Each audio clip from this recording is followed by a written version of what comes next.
In the complex ecosystems of our modern world, humans gather in groups to solve problems. We call these gatherings meetings. Imagine a plate of tangled pasta. A different thought, a different emotion, a different agenda. One person presents data, another counters with a gut feeling, a third points out dangers, a fourth dreams up unrelated concepts. The conversation spirals, strands of logic, emotion, creativity, making forward progress nearly impossible. This is the natural habitat of the unstructured meeting. This environment is deeply inefficient.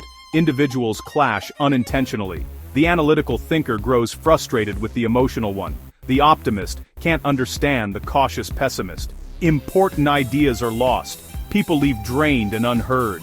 The problem isn't different thinking, it's thinking differently at the same time. Like building a shelter while laying the foundation, painting the walls and debating the curtains. The result is a structure that can never stand. A different approach is needed, examining each strand, one by one. Out of this tangled landscape of thought, a simple yet profound solution emerges. It is a concept known as parallel thinking, a methodology developed by the renowned thinker Edward de Bono. Instead of arguing from opposing viewpoints, a group directs its thinking in the same direction, at the same time. Imagine explorers, who all agree to look north together. Then, they all turn, and look east together. By focusing one direction at a time, they map the territory with speed and efficiency, ensuring nothing is missed. It replaces adversarial debate with a cooperative spirit of exploration. To facilitate this, de Bono created the 6 thinking hats. These are not physical hats, but distinct modes of thinking. When a leader asks for a specific hat, the group adopts that mindset briefly. Each mode is legitimized and separated, given its own time and space, valued for its unique contribution to the overall picture. The tangle becomes a toolkit, ready to use with intention and skill. The first of these powerful tools is the white hat. When this hat is worn, all thought is directed toward information. The color white suggests paper, printouts, sterile purity of data. Under this hat, focus only on objective facts and figures. What do we have? What is missing? Where can we get it? It provides the factual foundation for sound decisions. Next, the red hat. Feelings, hunches, gut instincts, no justification required. I have a bad feeling about this. I'm incredibly excited by this possibility. A safe, controlled channel for non-rational inputs. Following red comes the sober black hat, caution and risk. What could go wrong? What are the dangers?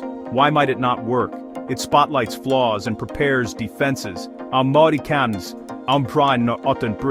negativity, survival. In contrast, the yellow hat, optimism, benefits, value. What's good here? What are the benefits? Why is it valuable? It ensures opportunities get full consideration. Green hat, creativity, alternatives, new ideas. Generate fresh possibilities beyond the obvious. Blue hat, the manager, process, agenda, next steps. It sets sequence, time boxes hats, and synthesizes outcomes.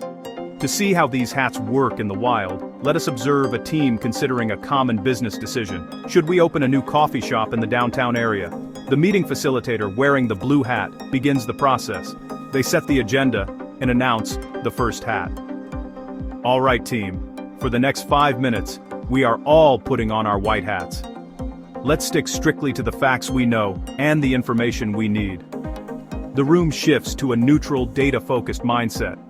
With the facts on the table, the blue hat initiates the next phase. Now, let's switch to the red hat for 2 minutes. How does this proposal make you feel? I feel really excited about creating a community hub. But I'm also nervous about the financial risk we'd be taking on. My gut instinct tells me this location is perfect, even though the competition is high. Okay, red hat off. Let's put on our black hats. What are the potential problems here? The lease terms are very strict. What if the price of coffee beans skyrockets next year? Now for the yellow hat. What is the value here? What are the benefits? The location has high foot traffic from nearby offices. We could become the go-to spot for specialty coffee in the area. Finally, the facilitator calls for the green hat. Now let's get creative. Green hat on. What are some new possibilities? What if we don't just sell coffee? What if we partner with a local bakery? Could we host open mic nights to draw in an evening crowd? After this burst of creativity, the The blue hat returns to summarize data, feelings, risks, benefits, new ideas. Our next step is to research the cost of a bakery partnership, survey potential customers, and reconvene next week. The true power of the 6 thinking hats is found in switching between them. The natural critic searches for sunshine. The eternal optimist considers risk. Flexibility grows with practice. Meetings become focused, efficient, even enjoyable. People listen more deeply, knowing every mode has its moment. The result: better decisions and a stronger, more cohesive team. Apply this in your next meeting. Name the mode you need right now. You might say, let's take a purely factual perspective, white hat. Or, what are the potential downsides? Black hat. Guide the conversation through modes to bring clarity and order. The journey toward better thinking begins with awareness. Observe your own mind. Which hat do you wear by default? White hat, black hat, green hat. Which hat is your natural default? Tell us in the comments. By practicing changing our minds, we unlock a more powerful way to solve problems, together. Subscribe for more mental models.